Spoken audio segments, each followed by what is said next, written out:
And welcome in to another edition of Press Box Live. I'm Stan the Fan Charles, and this is a special edition. Periodically during the year, we talk to our friends at the Maryland Center of Excellence on Problem Gambling. And I usually would have Mary Pfeiffer on, and I now have her successor, and that is Heather Eshleman, who is the Director of Operations for the Maryland Center of Excellence on Problem Gambling. And she's brought along a friend and cohort, Ken Wolfson, who is a certified peer support specialist. I welcome you both, Thank and you. I'm looking forward to this conversation because this is I think, an increasing problem. But Heather, you take over from Mary. Tell us a little bit about your background, and is this a job you really sought after? Hi, Stan. Thank you for having us on today. I'm looking forward to it. I started in college with a background in health education. So, I have been kind of studying health my whole entire life. So, I'd say for the last 30 years, it's all about public health for me. Okay. And protecting the health of Maryland residents because I started with the state back in 2000, I'd say 2003. I worked for Anne Arundel County Department of Health and I did substance use prevention. So we did a lot of programming for families, either that were incarcerated or using substances to try to prevent their children from going down the same path. And of course, in 2014, something like happened with the opioids, right? So we had Yeah. this major opioid crisis in our state and in our country. So we started focusing more on, opioid overdoses and how to prevent those overdoses. But what happened was a casino was built in Anne Arundel County. So Right someone in your back, approached me. right in Yeah. your backyard. Right. So someone approached me at the health department who was working at the center and said, "You now have a casino in your jurisdiction. Would you step up and would you start to do some education on preventing problem gambling as well as your substance use prevention?" And I was like, "Of course, like we need to do this," because it was eye-opening for me. I didn't even think of gambling as an addiction back then. But then when Carl Robertson was the name of the guy that I've replaced when I first came to the center. He did all the prevention work here. And when he was retiring, he said, "You would be wonderful to take my position." And I was like, wow, I never thought I would move over to problem gambling prevention, but I've loved it. I mean, that's been 6 years for me here. So before I bring Ken into the conversation, I think it's a real positive that both addictive both addictive behaviors that you've dealt with, drugs, opioids, and gambling, are viewed as health problems, not just criminal behavior. It's health is something to attempt to get healthy again. It's optimistic that you can fix something. Right. I mean, the similarities are very similar with the addictions with Yeah. substance use and gambling. And a lot of the causes, the root causes of the problem are the same. I mean, people are suffering with trauma or mental health disorders, and then they turn as a negative coping strategy by gambling or using substances. Or people just start partying on the weekends and they start gambling or they start drinking. And that's the kind of thing that can lead to the progression of addiction. So that's what we're trying to educate people on so that they can, if they're going to choose to gamble, they should, choose to put some safeguards in place so that they're not gambling out of control. Heather, one more for you before I do bring Ken in, because Ken is both a certified peer support specialist, and unlike you, I think he's had a problem with gambling, which I've admitted on these shows that I've had. I've had flirtations with problems with it.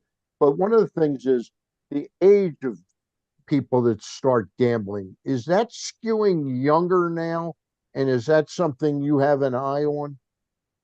Yeah. I mean, congratulations on your recovery. It's always something to celebrate. So I just got back from a presentation where I was educating all the health education teachers in a local county. And basically, last legislative session, we were able to pass a bill that would include gambling addiction education on our health education curriculums across the state. So that was a huge triumph that now kids are going to be educated in high school This about is the in risks high of school. gambling. Okay. Yes, high school. But basically, yes, we are, and Ken can speak to it too, but we are seeing our callers to the 1-800 Gambler helpline trending younger, and or their parents are calling in asking for help. Yeah. So we are, really trying to get the message out. And I've had so many calls from high school like counselors and teachers just asking me to come in and talk to the kids. And when I started 6 years ago, I was the one knocking on the doors. Nobody wanted me to come talk about gambling addiction. And now it feels like, we are getting the response that we need. So education is power, right? So Yeah. we're happy to do it. Well, I'm glad you've never had a problem with it, but Ken and I were talking off the air, and most of the counselors there, Ken, have had problems, correct? It's a requirement, as a matter of It's a fact. requirement. Okay. There's nobody that, as you know, nobody talks to us like one of us. Yeah. And you don't have to explain their thoughts or idiosyncrasies or feelings because we've already lived them and worked through them. So it makes for a very symbiotic approach. All right. Now, you and I just talked for 5 minutes waiting for Heather, who was not late. I just want to be clear on that. She showed up right on time. But you and I talked, and you come from a little bit with the gambling issue, a little bit of a different avenue got you into it. Can you tell our viewers a little bit about that? Because I think it's helpful to Absolutely. hear. Yes, thank you. It's really easy to sum up. It was fun with alcohol and drugs, and then gambling came, from age 12. Yeah. Gambling came at about age 18 or 19 when I could sneak up to Atlantic City. That was all fun. And then something happened, and I crossed an invisible line, and it was fun with problems. Some lying, cheating, stealing, deceiving, manipulating, not Yep. The keeping usual stuff. promises, The whatever. usual stuff. Yeah. Right. And then it was fun with problems and all problems. And that as they say, the cucumber turned into a pickle and I could never go back to being a cucumber again. And you said, interestingly enough, though, that the drugs and the alcohol kind of, once you were dealing with those successfully, and it's an ongoing process, the gambling kind of caught you by surprise. Yes, my it's very true. My gambling was fun. I enjoyed it. And Yeah. I wouldn't say that it was out of control. I would classify it as a light obsession. Mhm. And then once I turned off the drugs and the alcohol and was, taking care of what I needed to do for that, which I still do today, my brain still had that addictive tendency and it took off like a rocket. And it, it it was an insatiable appetite. It was all consuming. All I could think of was getting out there, getting more money, getting more time. And my game was blackjack. I didn't have interest in anything else. Right. I'd lose everything I owned to a slot machine if you gave me the opportunity, but it was really blackjack that was my love. And the worst thing for a guy like me is to sit down and with an attitude and a couple hours to kill and I win. And for me, it's a very different experience than a recreational gambler. When I Right. win, something happens up here that tells me, you know what, you should quit your job and do this full time because you could Right. really be good. Like I, Right. I, I have that. Like the biggest mistake in the world to think that way, but you think that Correct. way. Correct. Hey, Heather, I just wanted to ask you, it's interesting his path where gambling used to be something he liked to do, wasn't an obsession or anything like that. But then when he gave up the other addictive behavior, he replaced that with the gambling. Do you find that a lot of people recovering, they still need an addiction? It's just not something that we might think as problematic. They turn to, say, religion as the replacement, but they have that addictive speed in their mindset. Is that commonplace? Oh yeah, it's called co-occurring disorders in our field. So basically, those that use alcohol, drugs, gambling, it's all kind of the same stimulation in the brain that occurs. So if you take away one, your brain's going to crave something to replace that. And so if you go back to basic wellness principles, Stan, you think about coping strategies, right? So when I'm stressed out or when I'm having problems, I need to have a positive outlet to cope with those problems. And that's what we're telling our kids when I go in the high school classrooms. What do you do about it? We all go through challenges in life, but how do you cope with it? And so we all need to find I like to listen to music, or I like to play with my pets, or I like to take a walk, right? To find whatever it is. And I know that Ken can probably tell you what he does now, which is a wellness practice that keeps him in recovery. It's so important to find that replacement. And it's very difficult for people that have the personality to be prone to addiction, even more so because they need to kind of dig out of that deeper hole they made and then find that balance in their life. Before we touch on a couple key things I know we wanted to address today, Ken, when you realized you had a problem, did you turn to 1-800-GAMBLER? How did you end up dealing with this problem that now has you on the other side of this process? That's a great question. I had been in a 12-step program for my alcohol for decades, Yeah, and um, my wife had had enough of my gambling because the behaviors look very similar. You're absent, all those things we talked about: lying, cheating, stealing, deceiving, breaking promises, all those things wear our partners thin. And there was a day when the suitcases came out, yeah, and they were not for my wife, surprisingly enough. And it was like getting hit with a baseball bat, between the eyes, like, oh my God, I've got to do something about this. And it occurred to me, hey, Ken, you stopped smoking by using the 12-step program. You stopped right. drinking by using the 12-step program. How about you give it a try with your gambling? And I didn't want to give it up at first Yeah. because it felt like it was the one thing holding me together that I could count on, when in fact, conversely, it was the one thing that was tearing me apart and tearing my family apart. Did you end up saving your marriage eventually, or She stuck by me. She gave me a chance to change my ways. And right now, I can honestly say I got a life to live instead of a sentence to serve, and it feels yeah? great. Yeah. All right. That's really great to hear. Um, Heather, I know we wanted to address a couple things. First of all, we're toward the end of October now, and October is Domestic Violence Awareness Month. It's not something I thought of as really a problem. And Ken, was that ever a problem in your marriage where it could have led to some domestic violence? Hmm. Um, when I would come home after a loss, when I Yeah. was gambling, I had a 3-hour drive up to Atlantic City and a Yep. 3-hour angry drive back. Yep. With empty pockets. And by the time I got home, the last thing I wanted to hear was, why is there so much money missing out of the account? Where have you been? Why weren't you answering your phone? What, why? And, to come clean would have been to expose what's really going on. Yeah. And I'm not a violent person, but I understand what makes Mr. Hand into Mr. Fist, and I would never do that. But um, that anger and frustration and resentment and fear, man, that boils up inside you, and Yeah. you got to have something to do with that. And for me, thank God I found recovery before any of those things happened. Heather, how big a problem is domestic violence with gamblers that are disoriented, disordered gamblers? You know, I mean, you definitely see the studies that have been done across the country. You definitely see the rates of domestic violence increase among disordered gamblers.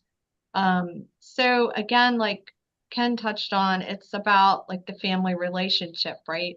The spouse is absent and is instead of spending time with their spouse, the problem gamblers out, seeking more gambling activity. So that leads to a strain in the relationship, which can lead to arguments and can progress from there.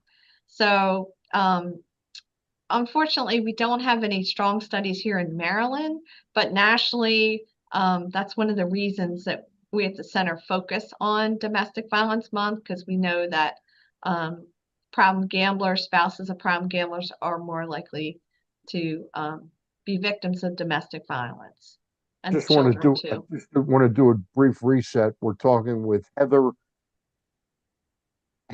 Eshleman, who's the new Director of Operations for the Maryland Center of Excellence on Problem Gambling, and a peer support specialist, and that a certified peer support specialist. That's Ken Wolfson.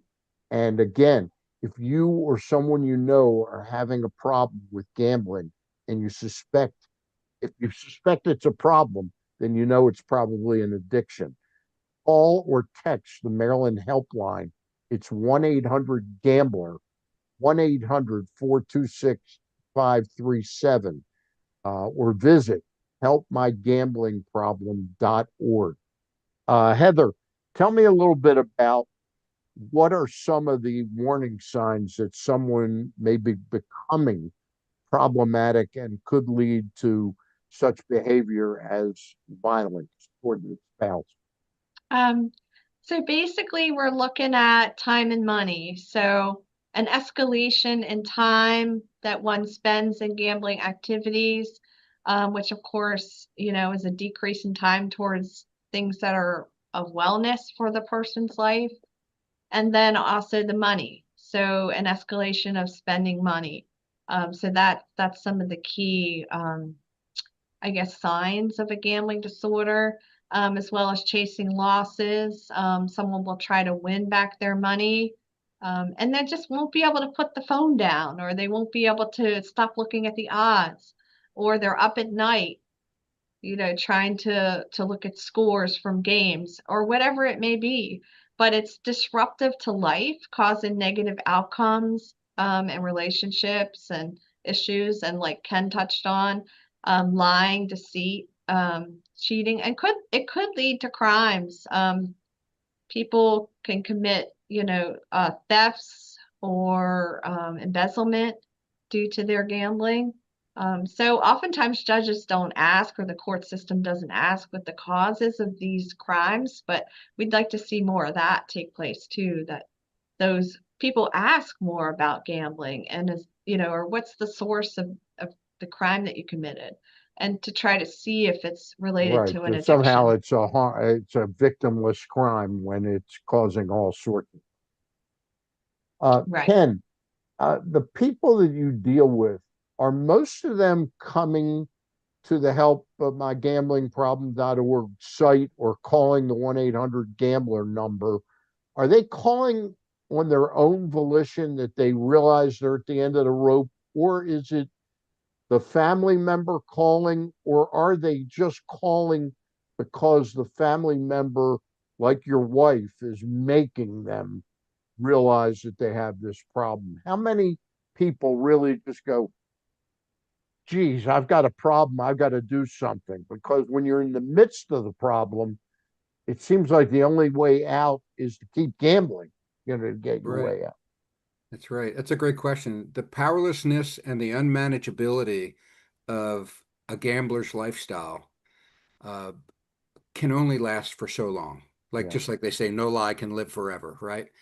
And while we do get, the majority, I would say, of our callers, um, they get to us when, let's say, they're not at the top of their game.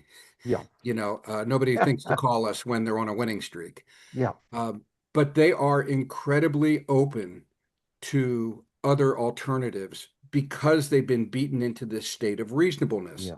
And it's a very unique window that's open. So when they call us and they get a hold of one of our team members that has been there, um, it's almost magic what takes place. For the first time in their life, they can have a conversation, open and honest, without any, deflection. Judgment. Yeah. Yes, no judgment. And now I have to be honest with you too, that We are getting, as Heather said, a tremendous amount of calls from moms, dads, aunts, uncles, brothers, sisters.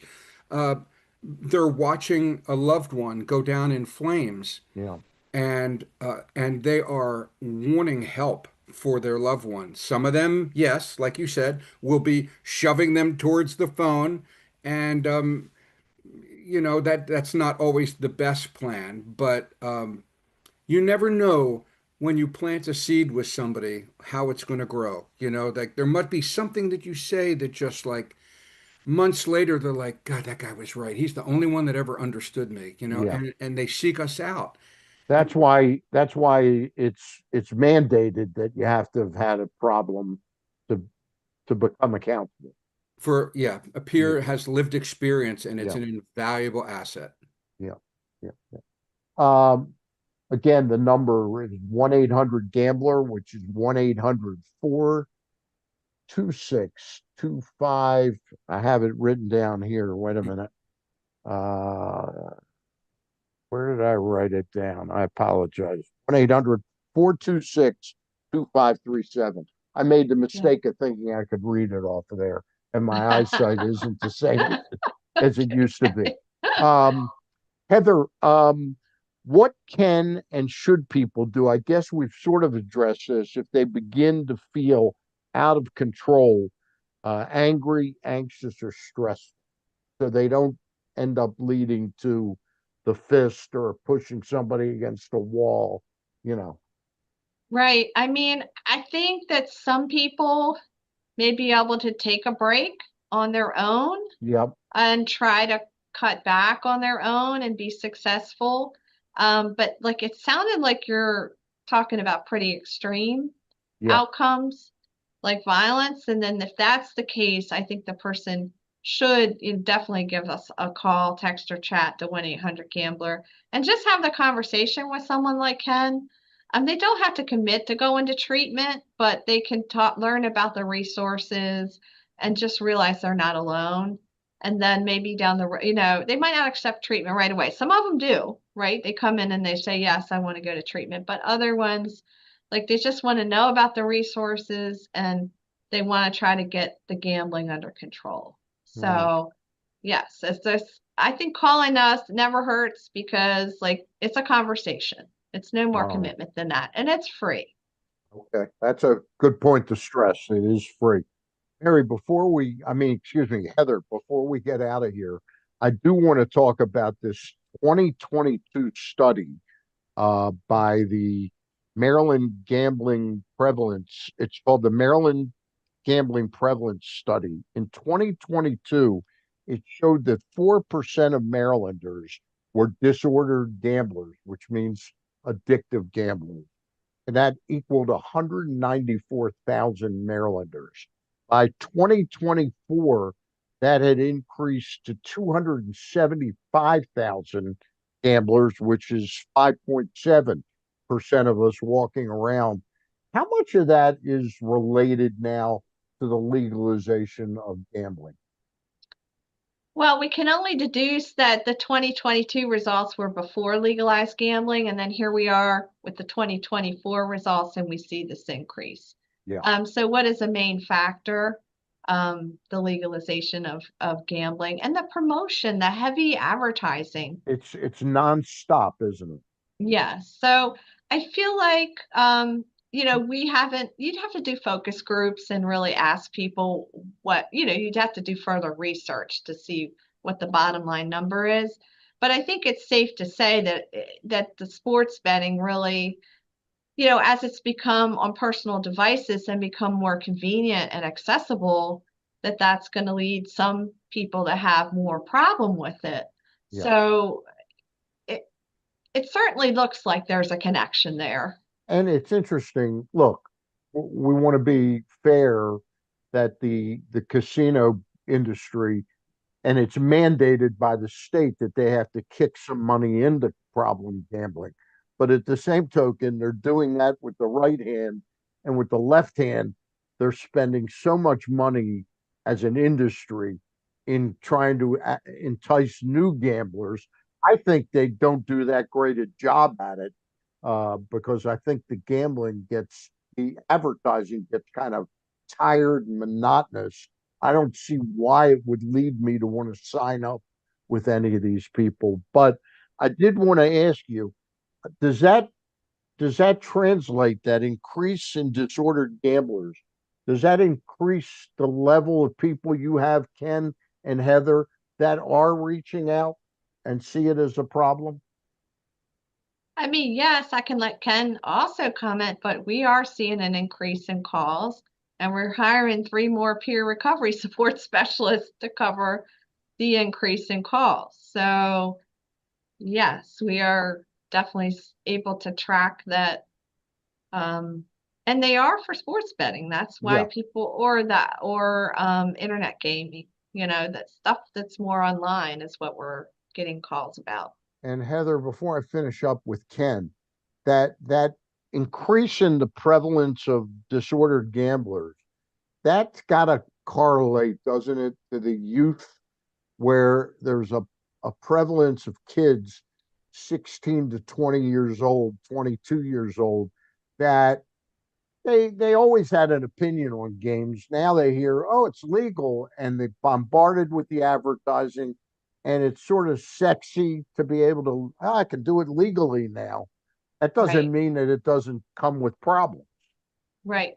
Well, public health says that if something is legalized, people think it's okay. Yeah, So our young people are seeing that, and not to say that gambling's wrong, because most people can spend $5, $10 or whatever they're yeah, spending to control that behavior. But we need to know there's risk associated with all gambling, and that we should keep it to a minimum, just for fun and entertainment. And then if you are one in that 5.7% that they can't control that behavior, then you should definitely consider abstaining from the gambling activity. Ken, one question, because you've had the problem and you've talked the problem. Not that Heather's never talked to the people that have the problem, but you've talked to them. Are a lot of young people more resistant to coming for help because they don't see it as a they don't have the world experience that it's costing them a relationship yet? So is it more dangerous for some of these young people?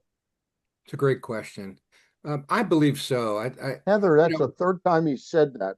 I ask great questions, don't I, Heather?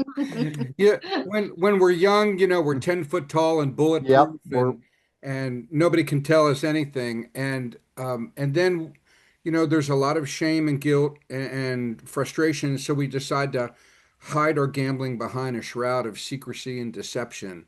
And then by the time it's crescendoed, to where mom and dad have found out and they're discovering that their credit card has, yeah, things that shouldn't be there, it's already a major problem. And yeah. I wanted to point out it's very unique gambling disorder. It is the only addiction that tells the person with the disorder that they can get out of the trouble that the disorder created by doing more of the addictive behavior. Right, exactly. I never thought I could drink my way out of alcoholism, but Right, I certainly right. thought I could, gamble my way out of my last loss. Yeah.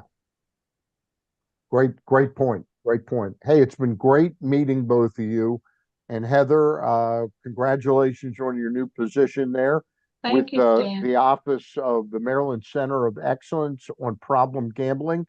Heather is the new Director of Operations. Ken Wolfson is a certified peer support specialist who's had life experience in the area of addictive behavior and addictive gambling.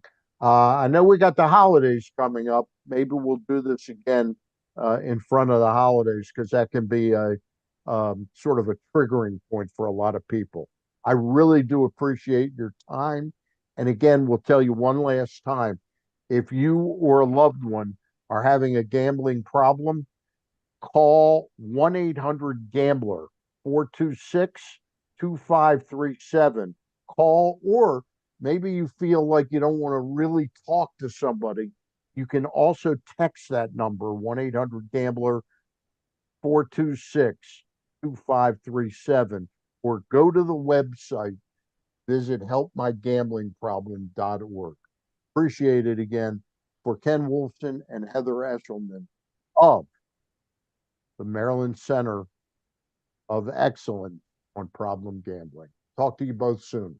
Bye. Thank you, Thanks so Stan. We much. appreciate it. Okay, Take care. bye All for right. now.